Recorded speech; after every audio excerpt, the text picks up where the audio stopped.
Hello, and welcome back, my dear friends, to another thoughtful and, I hope, truly helpful episode here at English in Fluency. My name is Alex, and it is an absolute pleasure to be here with you. Before we begin our journey into today's topic, I want to take a moment, a genuine moment, to say thank you. Truly, thank you for your incredible support and for choosing to be here with me today.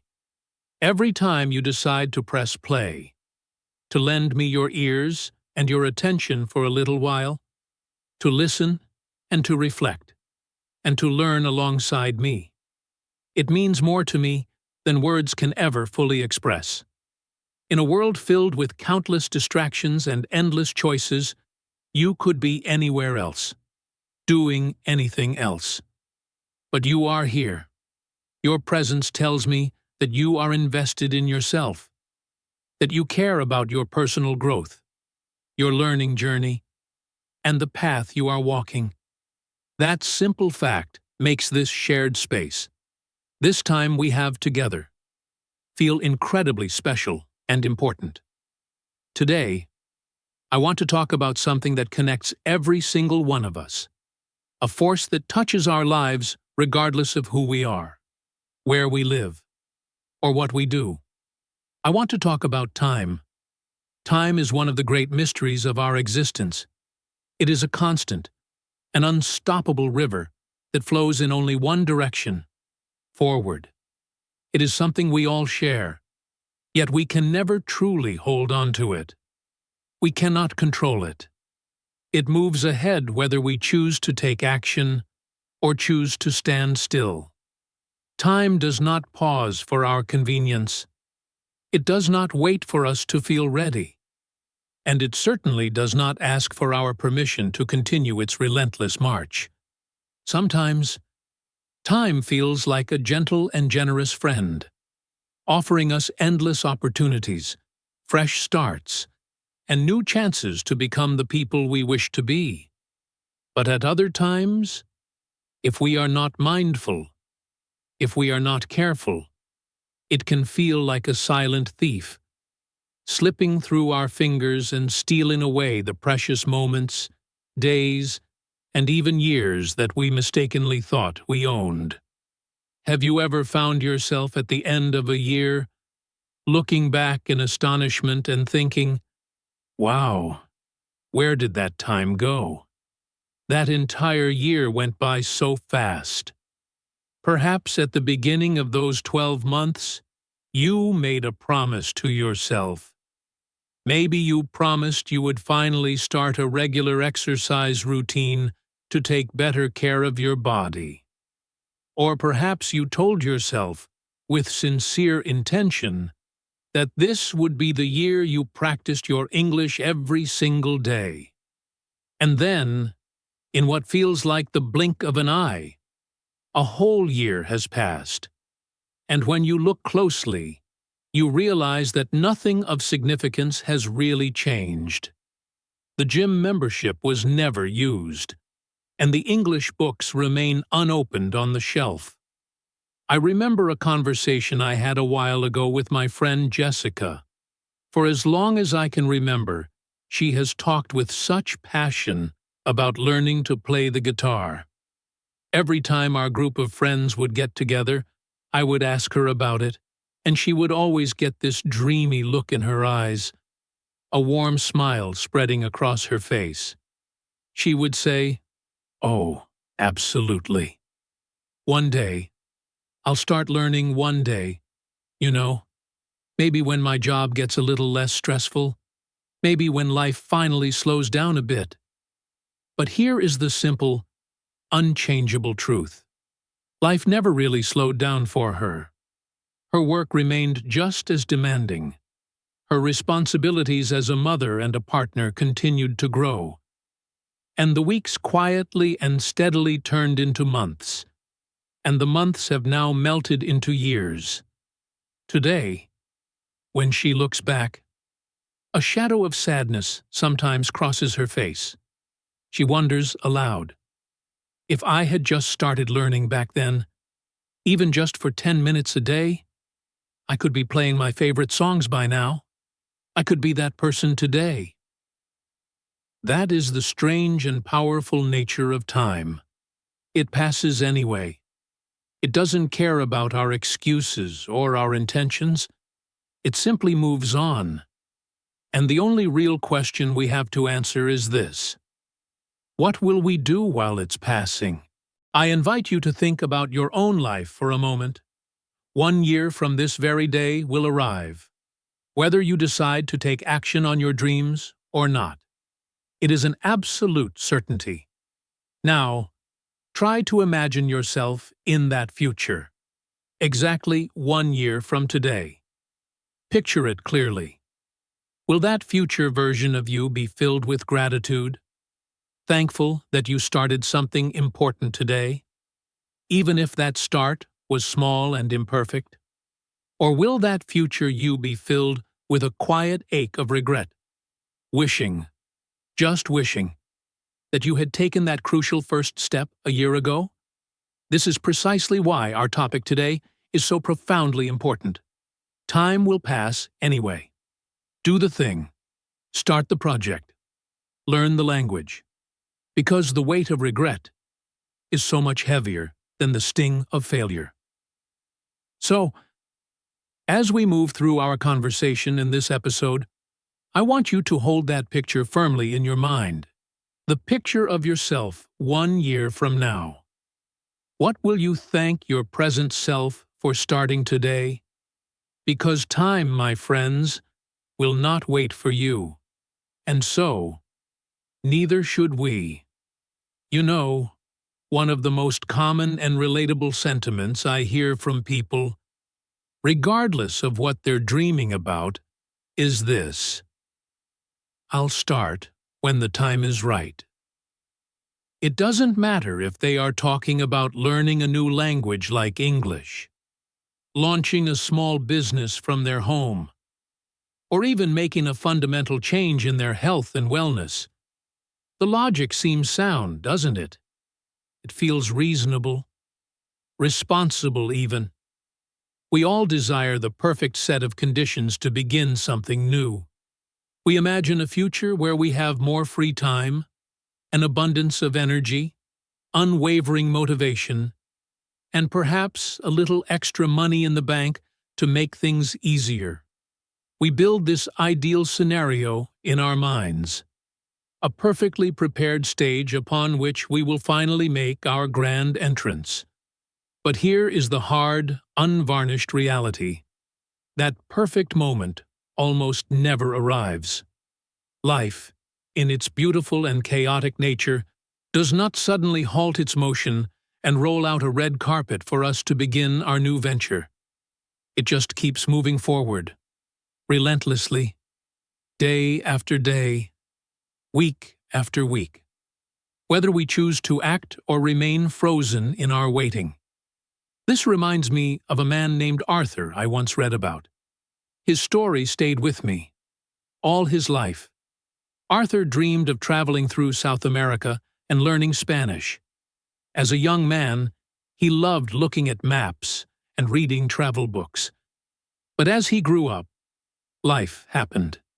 He got married, had children, and dedicated himself to his family and his career. In the quiet moments after the kids were in bed, he would sometimes pull out an old atlas and think, one day, when the children are grown, I will have time to travel. Then his children grew up and left home. But then his elderly parents needed his care, and so he told himself, after I'm done with this responsibility, then it will be my time. Years passed, his parents passed on, his wife retired, and life settled into a quiet routine. One day, on his 75th birthday, his son gave him a plane ticket to Peru and a Spanish phrase book. Arthur cried. They were tears of joy, but also tears of sadness. He took the trip that very year, and he discovered he had a real love for the culture and the language. His home is now filled with beautiful photos from his travels. But he often tells visitors, with a gentle smile, "I am so happy I am finally doing this, but I wish I hadn't waited for the perfect time. I wish I had known that I could have been a father and a traveler. I could have had 50 years of this joy, not just 5. His story is a powerful reminder that while it is never too late to start, time that is lost waiting is lost forever. Think about it in the context of your own life. How many times have you told yourself, with the best of intentions, "I'll begin tomorrow"? And then tomorrow arrived, filled with its own set of demands and distractions, and suddenly your tomorrow shifted to next week. Then next week became next month. And before you could even fully grasp what was happening, an entire year had vanished, slipped through your fingers like fine sand. It is a universal human experience. It happens to the best of us. We create a comforting illusion, convincing ourselves that the future version of us will be magically better equipped. We believe our future self will possess more discipline, more courage, more energy, and certainly more time. But the simple, powerful truth is that the only time we are ever guaranteed, the only time we truly have any power over, is the present moment. Now, there's a very common saying in English that I find deeply profound in its simplicity. Time flies. It's just 2 words, but it carries the weight of a universal truth. Time doesn't walk slowly or stroll casually alongside us. It doesn't wait patiently for us to get ready. It soars. It flies. Sometimes, it feels as if life itself is a high-speed train rushing past, and we are left standing on the platform, just trying to catch our breath and figure out how to jump on. Another expression you may have heard that captures this feeling is "in the blink of an eye." Just pause and visualize that for a second. The physical act of blinking your eyes lasts for a fraction of a second, an almost imperceptible moment. And yet, sometimes that is precisely how quickly entire months and even years can seem to pass. One moment, you are celebrating the new year, full of hope and resolutions, and in what feels like the very next moment, you look at the calendar and see that December has arrived once again, asking you what you did with the time you were given. Let me paint a picture for you with an example. Imagine a woman. Let's call her Maya, who deeply desires to become fluent in English. She knows it will open up new career opportunities and allow her to connect with people from all over the world. But she waits. She tells herself she is waiting for the perfect online course to appear. Then she waits until she has more free time, perhaps after a big project at work is finished. Then she waits until she feels fully confident and ready, so she won't make any mistakes. Maybe she postpones her studies until her children are a little older, or until her demanding work schedule miraculously becomes easier. But while Maya is busy waiting for all these conditions to align perfectly, time is not waiting with her. It keeps flying.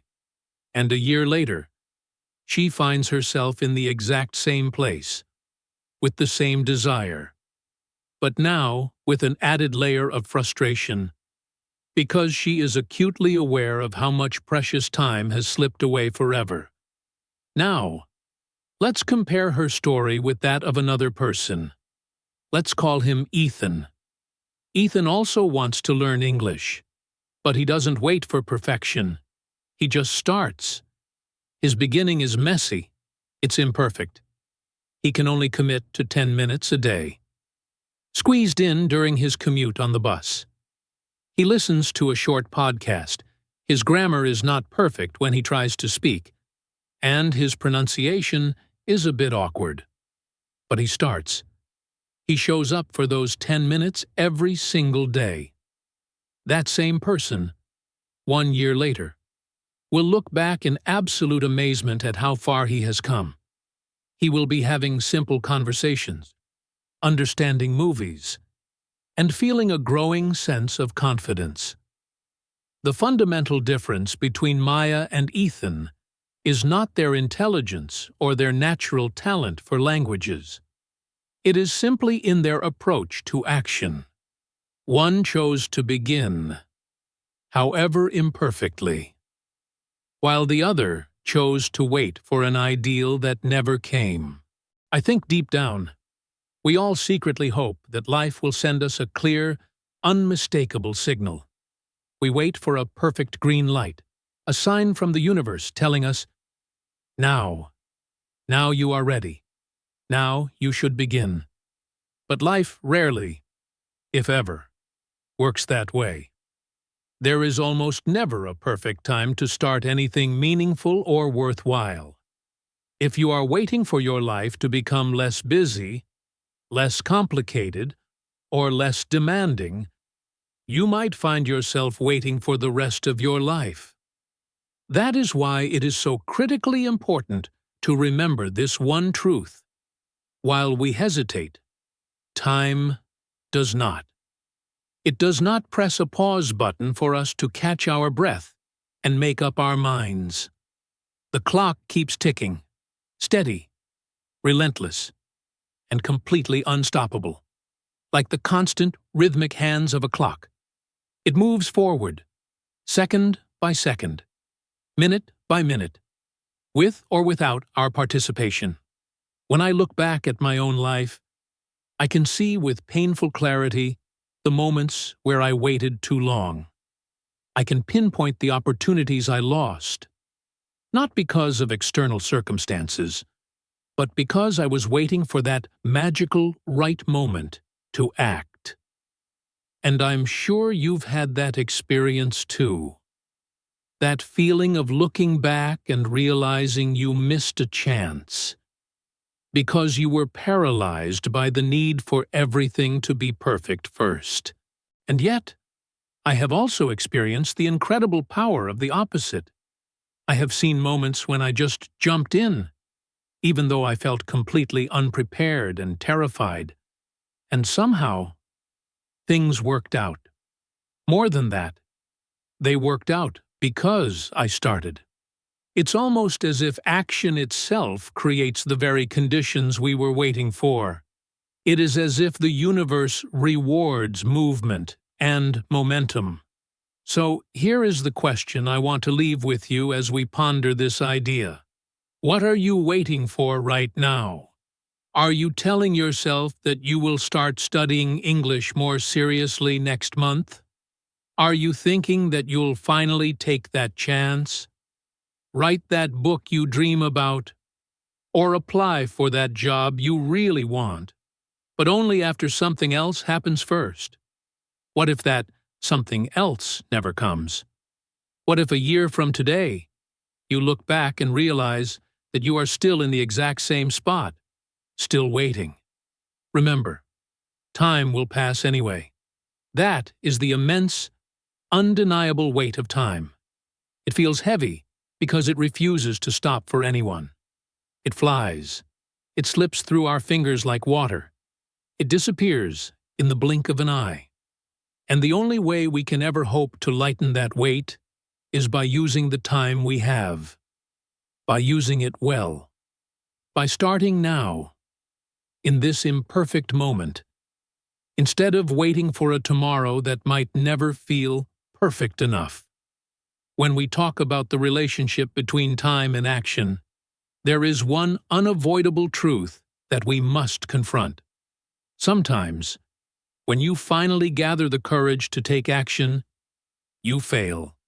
It is a simple and sometimes painful reality of life. And honestly, that is perfectly okay. Because failure as much as it can sting and hurt in the moment, is still a far lighter burden to carry than regret. Failure might leave a scar that fades over time. But regret has a way of becoming a permanent part of you, a constant whisper in your ear for years and years to come. A haunting reminder of what you did not do, the chance you did not take, the word you did not say. I know of two friends, Daniel and Kevin, whose story perfectly illustrates this difference. They both had a passion for storytelling and technology. For years, they dreamed of starting their own podcast about historical mysteries. They found a perfect niche, a topic they were both incredibly knowledgeable about. Kevin was excited and ready to jump in.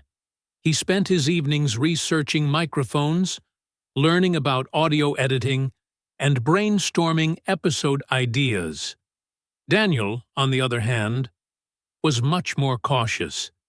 He felt a sense of responsibility to get it perfect from the start. He worried constantly. "What if we can't get good audio quality?" he would ask. "What if nobody listens? What if we fail and look foolish?" His fear was powerful. Every time Kevin brought up their dream, Daniel would present another reason to wait, another potential problem.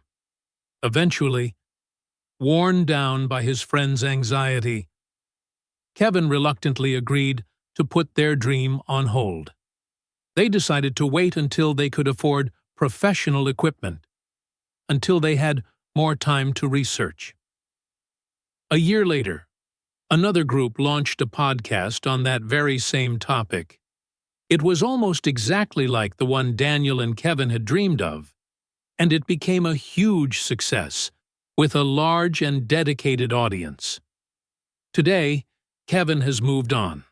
He started a small YouTube channel on a different topic, which had its own challenges and small failures, but he learned from them and is doing well. He is happy. But Daniel is haunted.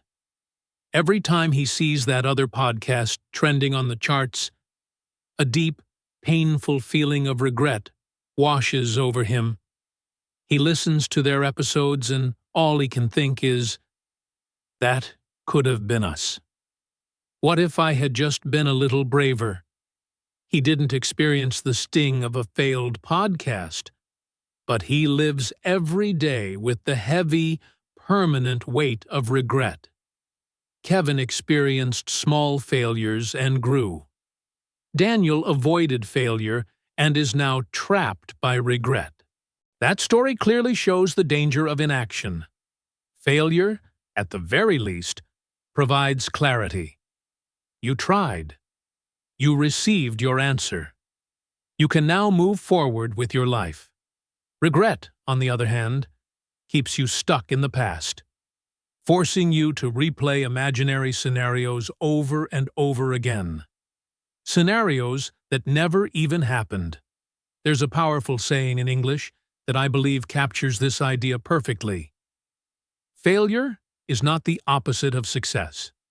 It's part of success. Every single person you look up to and admire, whether it's a world-class athlete, a brilliant writer, a successful entrepreneur, or even someone you know who speaks English with beautiful fluency, has failed. They have failed many, many times. They made countless mistakes. They fell down. They felt embarrassed and foolish. But they also learned from those experiences. They adjusted their approach, and they grew stronger and more resilient because of those failures. Regret, however, offers no such opportunity for growth. It only leaves you with a hollow feeling of wondering, wishing, and sometimes blaming yourself for not having the courage to simply try. I was once deeply moved by a story about a palliative care nurse, a woman who spent years working with people who were near the end of their lives. She wrote about the most common reflections her patients shared with her in their final weeks. She said the most frequent regret they voiced was not, "I wish I hadn't failed so much." Instead, it was overwhelmingly, "I wish I had been braver. I wish I had tried. I wish I had done the things I really wanted to do, instead of living the life others expected of me." Their deepest pain wasn't about the mistakes they had made, but about the chances they had never taken. That is how heavy the burden of regret can truly be. It doesn't just disappear with time. It often grows heavier and more suffocating as the years pass. So, let me ask you this directly. Would you rather face the temporary discomfort of failure and learn from it? Or would you rather look back years from now and wonder forever about what might have been? Think about your own English learning journey, for instance. You might make mistakes when you try to speak. Perhaps your grammar isn't always perfect. Maybe your pronunciation isn't as clear as you would like it to be just yet. That is more than okay. It is a necessary part of the process. Every single mistake you make is a step forward. Every error is tangible proof that you are actively trying, that you are engaged in the process of learning. But if you never open your mouth to speak, if you never practice because you are too afraid of making those mistakes, then regret will surely follow you. One day in the future, you will look back and realize how much further along you could have been, how much more fluent you could have become, if only you had allowed yourself the freedom to fail along the way. The fundamental truth is that failure is temporary. It can feel uncomfortable, even painful, but it passes. Regret, though, has a tendency to stay, and when you place them side by side on a scale, regret is always, without exception, the heavier weight. Failure gives you something to work with, a foundation upon which to build. Regret gives you nothing but empty questions and a lingering sense of loss. So the next time you find yourself at a crossroads, facing a choice between trying something and risking failure, or staying safe and risking regret, I sincerely hope you will remember this. Falling down is not the end. It is just a part of the journey. But never trying at all. That is where the real, irreversible loss is found. When we truly examine the reasons we hesitate to take action, whether it's learning a new skill like English, starting a creative project, or making a significant change in our lives, most of us don't stop because we lack desire or don't care. We stop because we encounter barriers. These are not physical walls or locked doors. They are invisible walls built inside our own minds, and they can hold us back with a power that is surprisingly strong. The fascinating thing about these barriers is that they are rarely external. They are not heavy chains or impossible obstacles in the real world. They are mental and emotional constructs, which, in many ways, can feel even harder to break through than a physical wall. One of the largest and most common of these barriers is the fear of judgment. Let me tell you about a man I know named Carlos. Carlos was a talented graphic designer from Colombia who had moved to the United States for a job at a top marketing agency. He was fantastic at his job, but he was terrified of speaking in meetings. His written English was perfect, but he had a strong accent, and he was convinced that every time he opened his mouth, his colleagues were silently judging him, thinking he was less intelligent. His heart would pound in his chest, his palms would sweat, and he would rehearse sentences in his head over and over. But by the time he felt ready, The conversation had moved on. This fear was seriously limiting his career. On my recommendation, he took a huge, terrifying step. He joined a local public speaking club, a group designed for people to practice in a safe environment. He told me his first speech was the scariest 5 minutes of his life. His voice shook. He forgot his words, and he was sure everyone was laughing inside. But afterward, people came up to him and were incredibly kind. They told him he was brave. They gave him constructive feedback. No one mentioned his accent except to say it was interesting. Week after week, Carlos kept going back. Each time was a little less scary. He learned that people were not there to judge him, but to support him. They were all fighting their own fears. A year later, Carlos gave a major presentation to his entire department at work. He was still nervous, but he was also confident and clear. He had overcome his fear not by waiting for it to disappear, but by walking directly into it and discovering that the judgment he feared was mostly in his own mind. Carlos's story shows us how powerful this fear can be, and also that it can be overcome. Here is a comforting and liberating truth. Most people are far too preoccupied with their own lives, their own insecurities, and their own problems to spend a significant amount of time judging yours.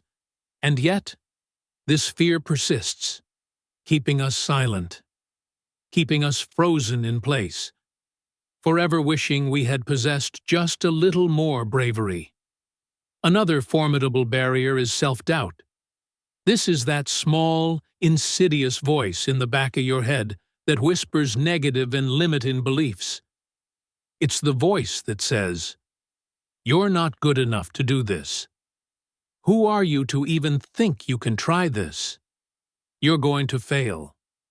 Self-doubt can creep into your thoughts before you have even taken the first step. It expertly convinces you that other people are inherently smarter, more talented, more charismatic, or more deserving of success than you are. And because you start to believe that insidious voice, you hold yourself back from opportunities that could change your life. But here is the critical question you must ask that voice. How can you possibly know what you are truly capable of if you never even allow yourself to try? Self-doubt constructs an invisible cage around your immense potential, and the only key that can unlock it is action. The only way to break out of that cage is to act anyway, to take small steps in spite of the fear, and to gather evidence that proves that negative voice wrong. Then, we have the sneaky and deceptive barrier of perfectionism. Oh, this one is particularly tricky. Perfectionism disguises itself as a positive trait, as having high standards, but it is often just fear wearing a very convincing mask. Perfectionism makes you believe that unless you can do something absolutely perfectly from the very beginning, you shouldn't even bother doing it at all. It whispers persuasive arguments in your ear like, "Wait until you have more experience. Wait until you can do it flawlessly. Don't show anyone your work until it is absolutely perfect." And what is the inevitable result of listening to this voice? You wait. You polish and repolish. You hesitate and second-guess. And more often than not, you never actually begin at all. The quest for perfection leads to paralysis. The truth is, progress matters infinitely more than perfection. As the popular saying in the tech and creative industries goes, done is better than perfect. Every imperfect attempt, every messy first draft, brings you one step closer to developing real skill, while waiting for the mythical state of perfection brings you absolutely nowhere. And finally, we have another very common barrier: the habit of waiting for motivation to strike. So many people operate under the false belief that they need to feel a surge of inspiration or a wave of motivation before they can begin their work. They think, "I'll start studying when I'm in the mood," or "I'll work on my project when I feel more energetic," or "I'll begin when I finally feel ready." But motivation is a notoriously unreliable and fickle friend. It comes and goes like the weather. It is unpredictable. If you make your progress dependent on the presence of motivation, you will make very little progress at all. What truly creates meaningful and lasting results is consistency. It is the discipline of showing up even on the days you don't feel like it.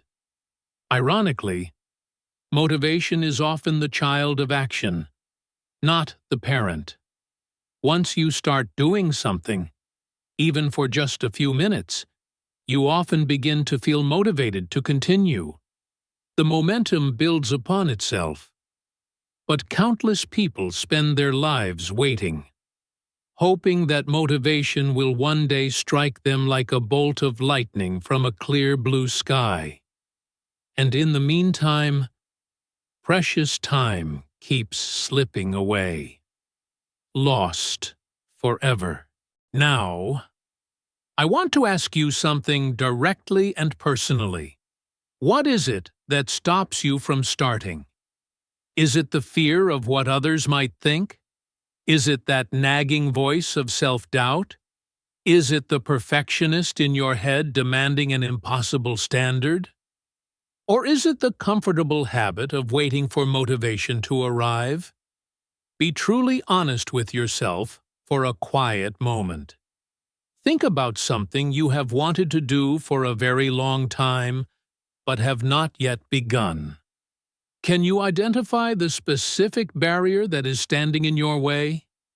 Here is the good news. These barriers are incredibly common. You are not alone in facing them. Almost every single person on this planet struggles with fear, self-doubt, perfectionism, or a lack of motivation at some point in their lives. But the fundamental difference between the people who move forward and achieve their goals and the people who remain stuck is not the absence of these barriers. It is the conscious decision to push through them anyway. Courage is not about the absence of fear. Courage is about feeling the fear and taking action despite it. So the next time you feel that familiar pull of hesitation, that feeling of being stuck, I encourage you to pause and ask yourself a simple question. Is this barrier real, or is it just a story in my mind? Most of the time, you will find that it is not the external world that is stopping you, but your own internal thoughts. And the most beautiful and empowering thing about thoughts is that they can be questioned, they can be challenged, and ultimately, they can be changed. And old habits, with time and effort, can be broken. I want to share something a little more personal with you now, because I truly believe that stories have a unique ability to stick with us in a way that abstract ideas and advice never can. Ideas can sound nice and logical, but when you see those ideas play out in the messy reality of real life, through the choices, struggles, and eventual triumphs of other people, they suddenly feel more tangible, more real, and more possible for you too. A few years ago, I decided I wanted to learn how to cook complex French pastries. It was a lifelong dream of mine. I had always told myself how wonderful it would be. I love food. I work with language learners every day, and I thought the precision and beauty of learning this skill would enrich my life. But here is the funny, and slightly sad, part of the story. I spent years, literally years, saying, I'll start soon. I'll get a good cookbook. I'll get around to it when life slows down. But, as you can probably guess, life never slowed down. My work was busy, my personal responsibilities seemed to pile up, and the months quietly and insidiously turned into years. One day, I had a sudden, sharp realization that hit me like a ton of bricks. I realized that if I had just started all those years ago when I first had the thought, I would already be able to bake. I could be making beautiful croissants and delicate macarons right now. That realization was a painful wake-up call. I thought to myself, time will pass anyway. It passed for the last 5 years while I did nothing. If I had just tried a tiny bit each weekend, even just for an hour, by now I would possess a skill that I've always wanted.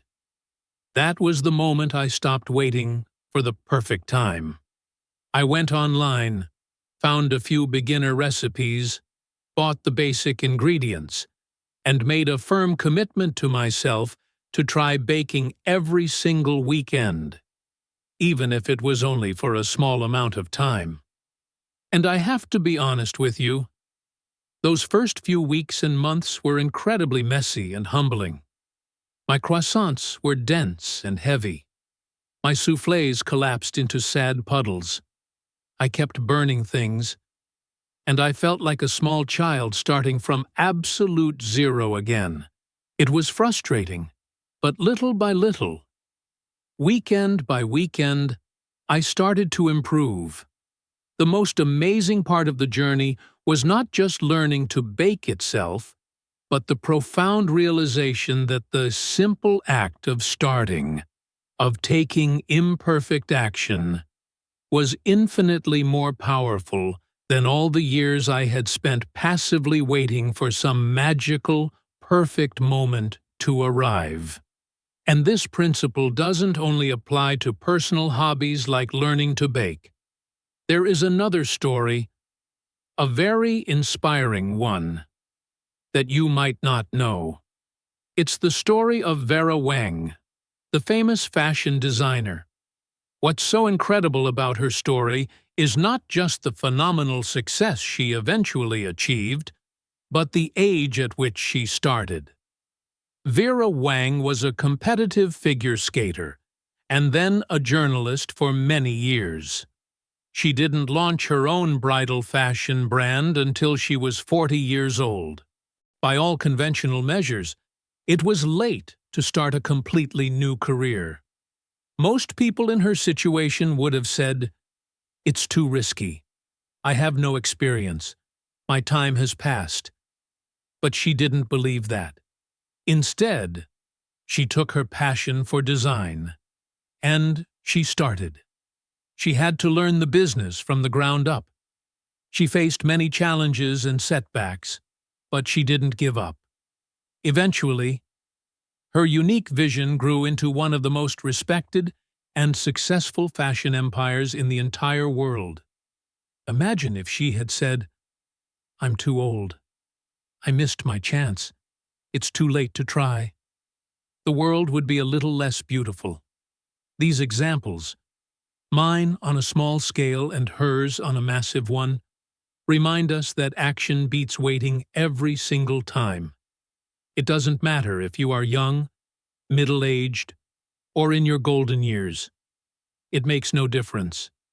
The clock is going to keep moving forward regardless. And the most beautiful part is, as long as you are alive and breathing, it is never, ever, truly too late to begin. You might not achieve perfection. In fact, you almost certainly won't. Honestly, none of us ever do.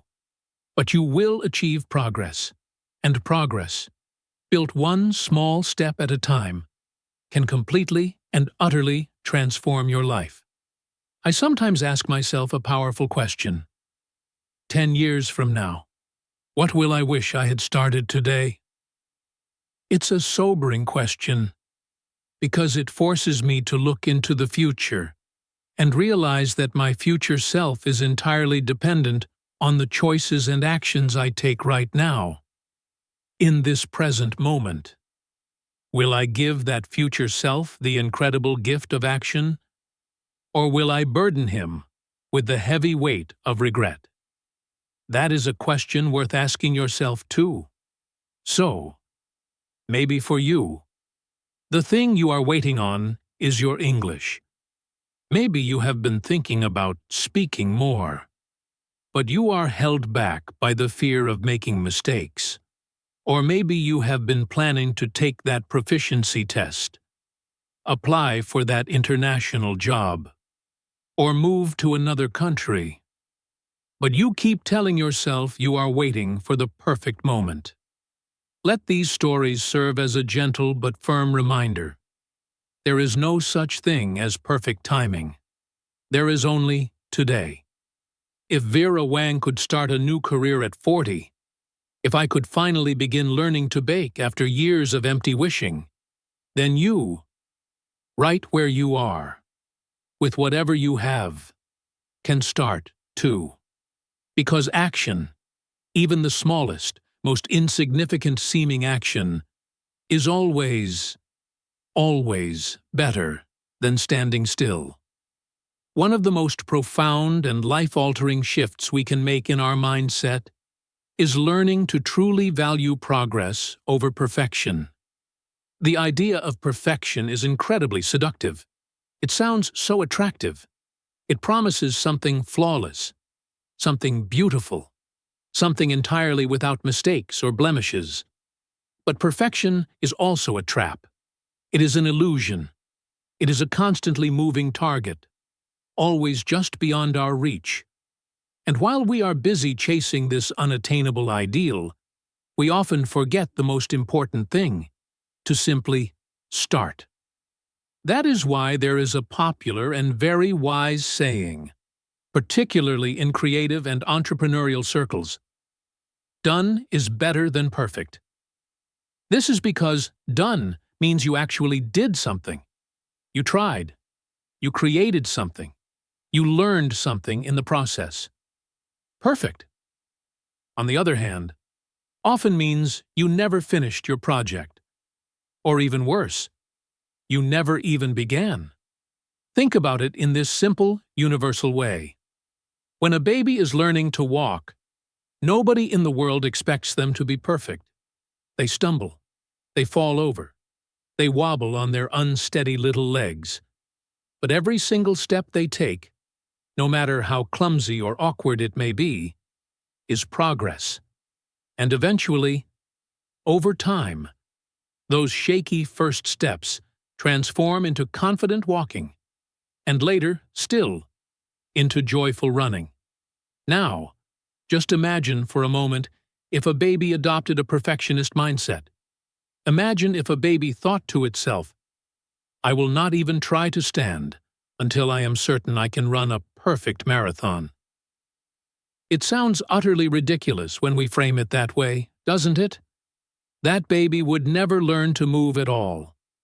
And yet, so many of us as adults do the logical equivalent of this every single day. We say things like, "I will start speaking English, but only when my grammar is absolutely perfect." Or, "I will share my creative work, but only when it is completely flawless." In the end, our perfectionism becomes a sophisticated and socially acceptable excuse for inaction. Here's another expression that I absolutely love, and I encourage you to write it down and put it somewhere you can see it every day. You don't have to be great to start, but you have to start to be great. This is a fundamental truth in every single area of human endeavor. Nobody, absolutely nobody, begins as an expert. Every great musician once played notes that were horribly out of tune. Every celebrated writer once wrote sentences that were clumsy and awkward. Every fluent and confident English speaker once struggled mightily with basic vocabulary and pronunciation. The greatness that we admire in others came later. It was forged in the fire of repetition, through making thousands of mistakes, through the simple discipline of showing up again and again, especially on the days they didn't feel like it. The only way to get to that place of competence and greatness is to begin right where you are, right now, with all of your current imperfections and limitations. Consistency is the real secret ingredient. It's not about grand, heroic efforts made once a year. It's about small, seemingly insignificant steps repeated over a long period of time. This is what creates truly massive results. Imagine you decide to read just 2 pages of a book in English every single day. On any given day, that doesn't sound like much, does it? It's so small. It feels almost trivial. But if you do that consistently for a year, you will have read over 700 pages. That's the length of several full-sized novels. Or, imagine you decide to practice speaking English, even just to yourself, for 10 minutes a day. 10 minutes feels so small, almost too easy to bother with, but in a single month, that accumulates to 5 hours of focused speaking practice. In a year, it adds up to 60 hours. That is real, tangible, undeniable progress. It's not perfect. It's not flawless. But it is real. And real progress will always beat the illusion of perfection that keeps you standing still. I want you to pause for a moment right now and think about your own approach to your English practice. Do you sometimes hold yourself back because you are afraid of making mistakes? Do you avoid speaking opportunities because you want to phrase your sentences perfectly before they leave your mouth? What do you think would happen if you deliberately shifted your mindset? What if, instead of seeing mistakes as failures, you started to see every single mistake as a necessary step forward? Every time you open your mouth to speak, even if you stumble over your words and make errors, you are actively training your brain, your mouth muscles, and your confidence. You are building the skill of fluency, not the illusion of perfection. And fluency can only grow through active practice, not through passive, fearful silence. I have had students in the past who were so intensely focused on perfection that they almost never spoke a word in class.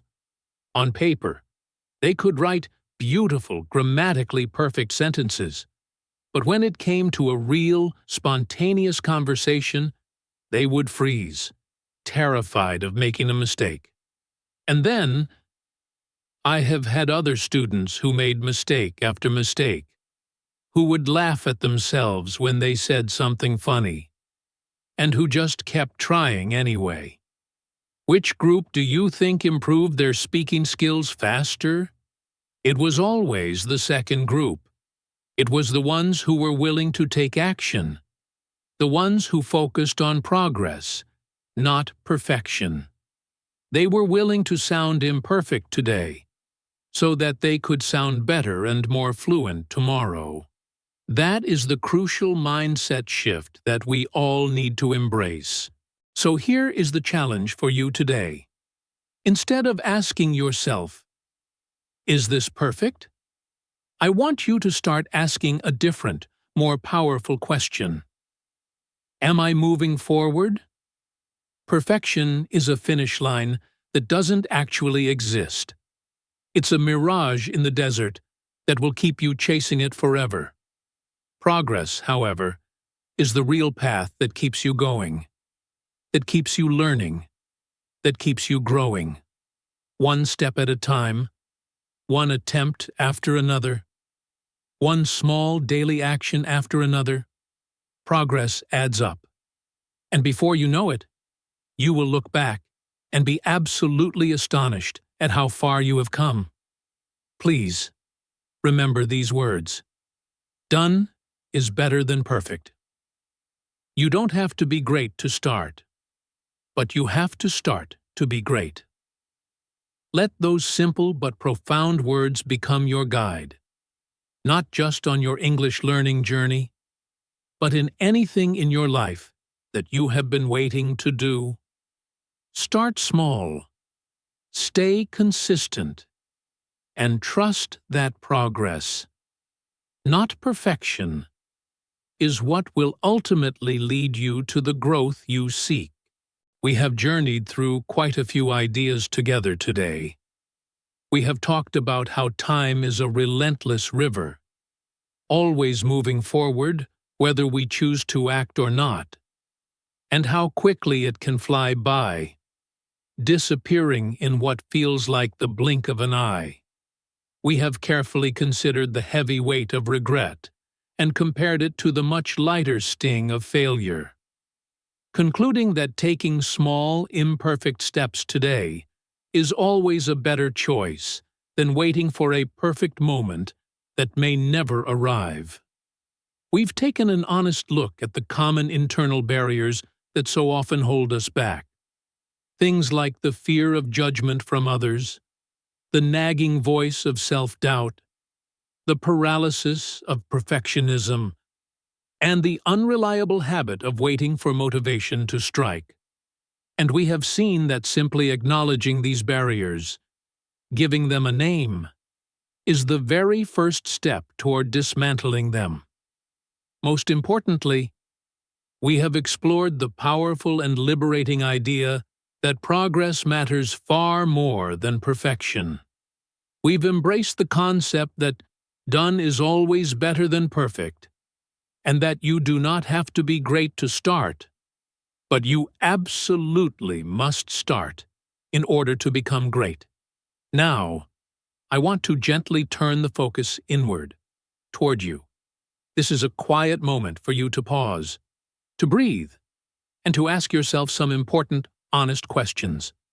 Because sometimes, the most significant growth does not come from listening to more advice, but from giving yourself the silent space to think and to listen to the answers that arise from within.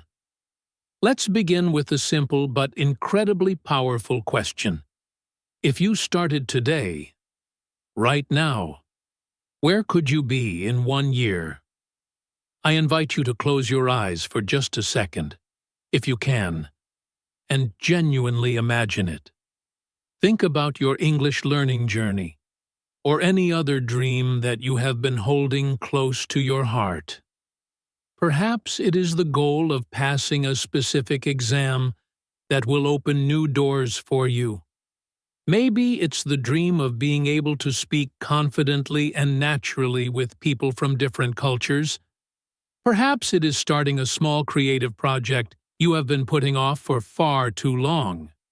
Now, try to picture yourself exactly 12 months from this very moment.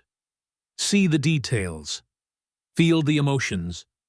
How much progress could you have made if you had simply taken small, consistent steps? Beginning right here, right now? Another question I want you to ask yourself is this: what, really, has been stopping me? Often, we tell ourselves convenient stories. We say we don't have enough time, or that we're waiting for the perfect moment, or that we are too afraid of failing. But if you are completely honest with yourself, is it really the lack of time? Or is it the ingrained habit of waiting? Is it truly about achieving perfection? Or is it more about avoiding the discomfort of starting small and being imperfect at the beginning? Take a deep, quiet moment and reflect. What is the story that the voice in your mind has been whispering to you, giving you all the reasons not to begin? Simply naming that voice, identifying that story, is the first and most crucial step to overcoming its power over you. Now, I want you to think about this question.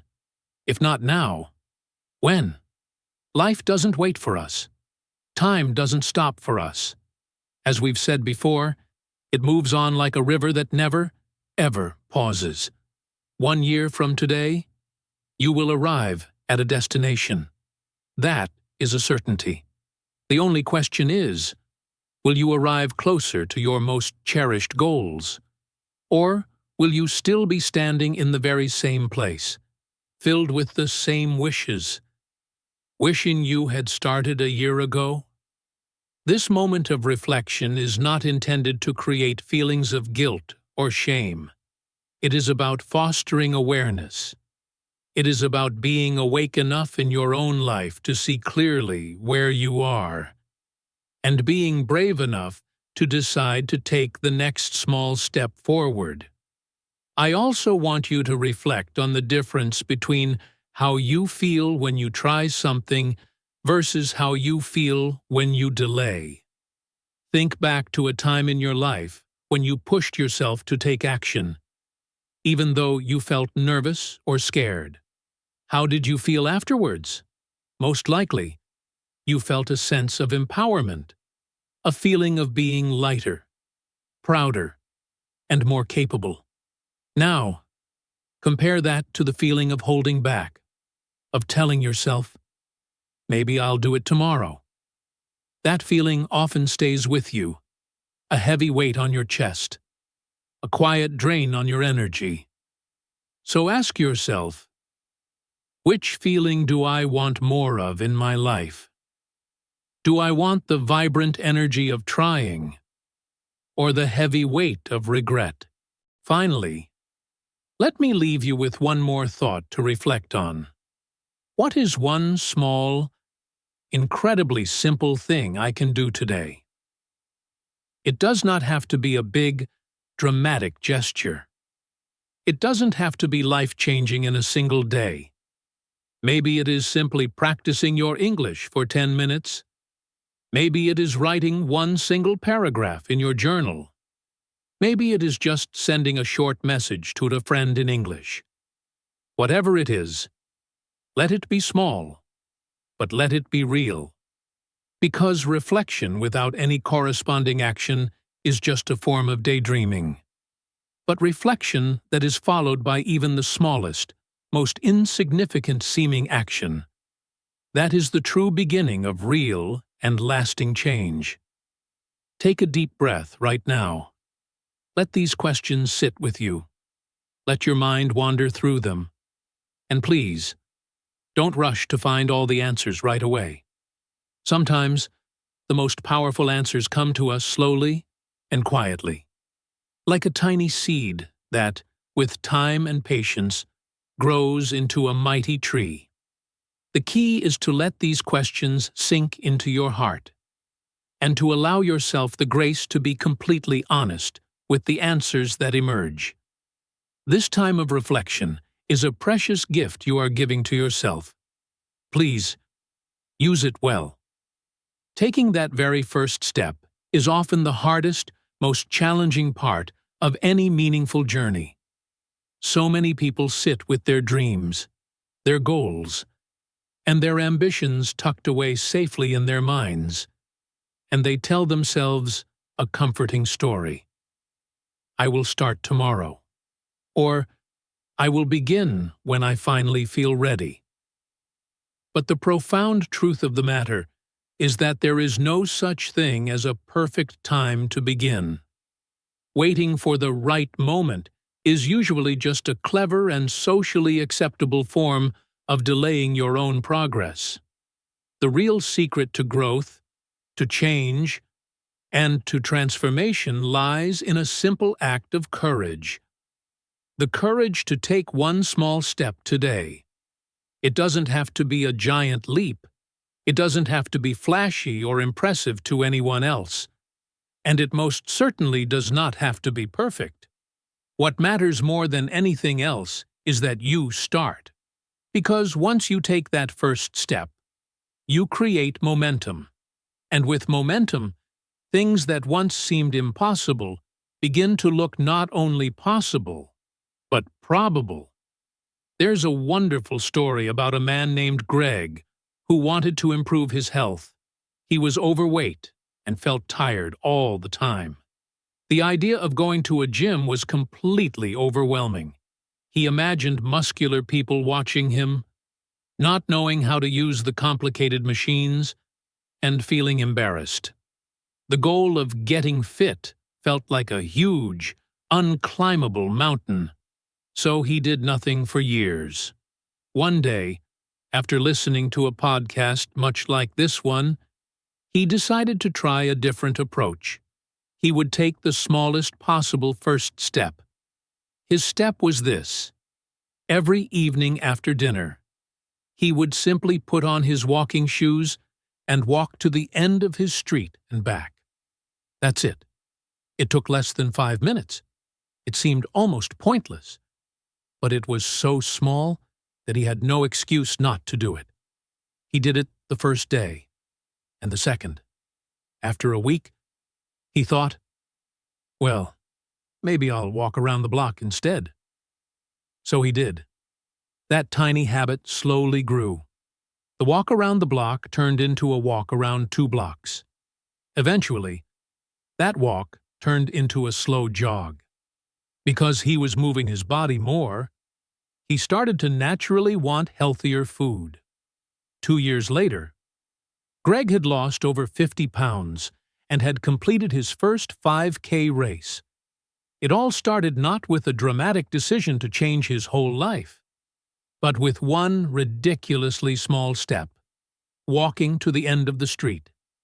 His story teaches us that the first step doesn't have to be big to be powerful. It just has to be taken. Just like Greg, you can apply this to your English learning. You might think, I will speak when my grammar is flawless, or I will join a conversation when I know more vocabulary. But waiting for this state of perfection is like waiting at a train station for a train that is never scheduled to arrive. Instead, I want you to imagine setting a ridiculously simple and small goal. For example, your goal could be to speak one single sentence in English to yourself in the mirror every morning. That's it. Just one sentence. It may seem tiny, almost insignificant, but over time, that simple daily habit will begin to grow and compound. After a week, you'll notice a little more comfort with the sounds of the language. After a month, you'll feel a little more confident forming sentences.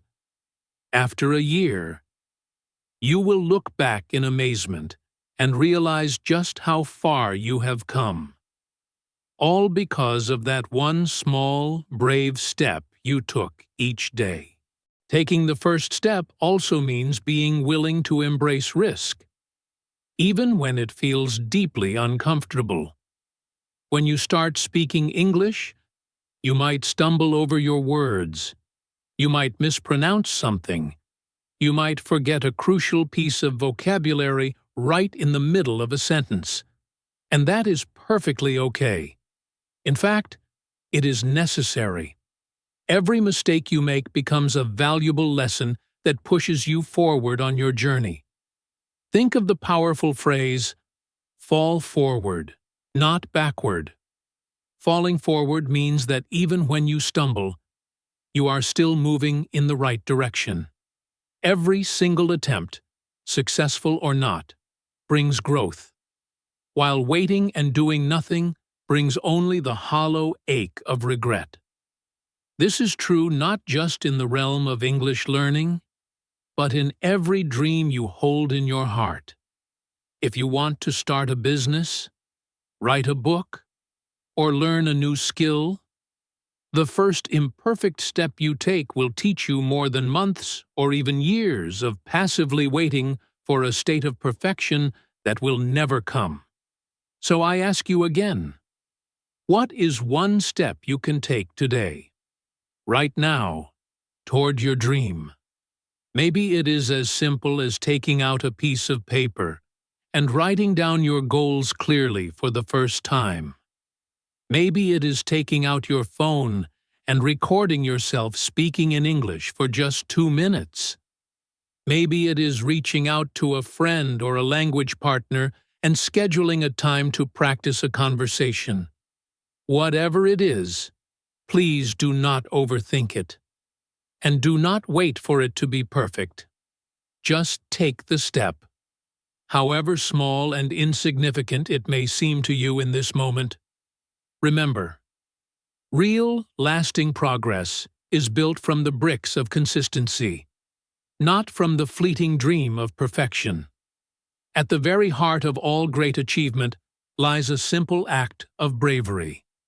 The bravery to begin when you do not feel ready. The bravery to speak when you are afraid of making mistakes. And the bravery to try even when success feels like a distant and far-off dream. It is in those small, everyday acts of bravery that true transformation begins. Think of every action you take as an investment in your future self. The version of you that will exist 1 year from now will be so incredibly grateful for the courage that you showed today. So please, take that first step. Plant that seed. Speak that sentence. Fall forward. And just keep moving. Because once you start, the journey has already truly begun. And that, my friends, is the most important victory of all. As we come to the close of today's episode, let's take just one more quiet moment to look back on the path we have explored together. We have talked about the unstoppable forward flow of time, how it moves ahead, whether we act or not, and how it so often feels like it flies by in the blink of an eye. We have carefully considered the profound difference between the heavy, lasting weight of regret and the temporary, instructive sting of failure, and why taking even the smallest of steps today is always a wiser choice than waiting for a perfect moment that may never come. We have reflected on the common internal barriers that so often hold us back from our potential. Barriers like the fear of judgment, the quiet whisper of self-doubt, the paralysis of perfectionism, and the unreliable habit of waiting for motivation to find us.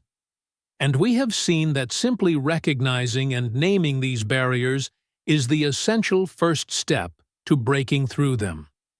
Most importantly, we have explored the transformative idea that progress matters infinitely more than perfection.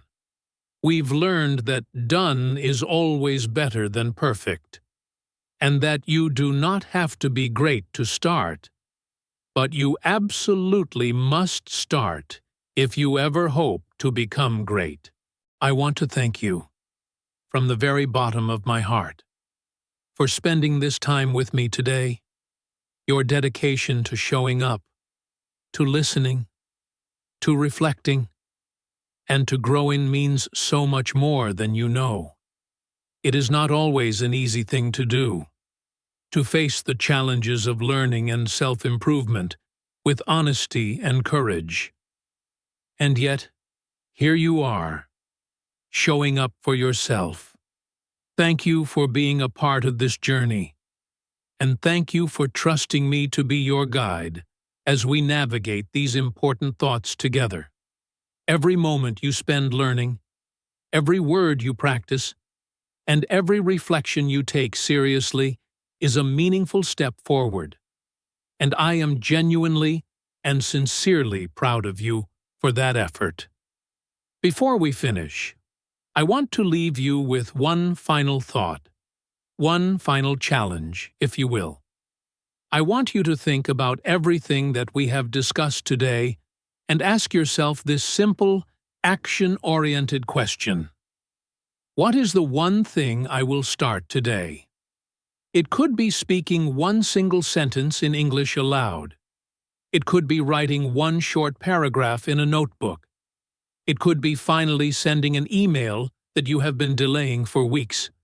Or it could be taking one tiny, almost invisible step toward a personal dream you hold dear. Whatever it is, no matter how small, I urge you to start now. Take that first imperfect, messy, and beautiful step. You are ready enough. This moment is perfect enough. Start now. If you found value in our time together today and want to continue on this path of learning and growth with me, please consider subscribing to English in Fluency wherever you get your podcasts, and be sure to hit that notification bell so you won't miss our next conversation. Until next time, take care, be kind to yourself, and just start.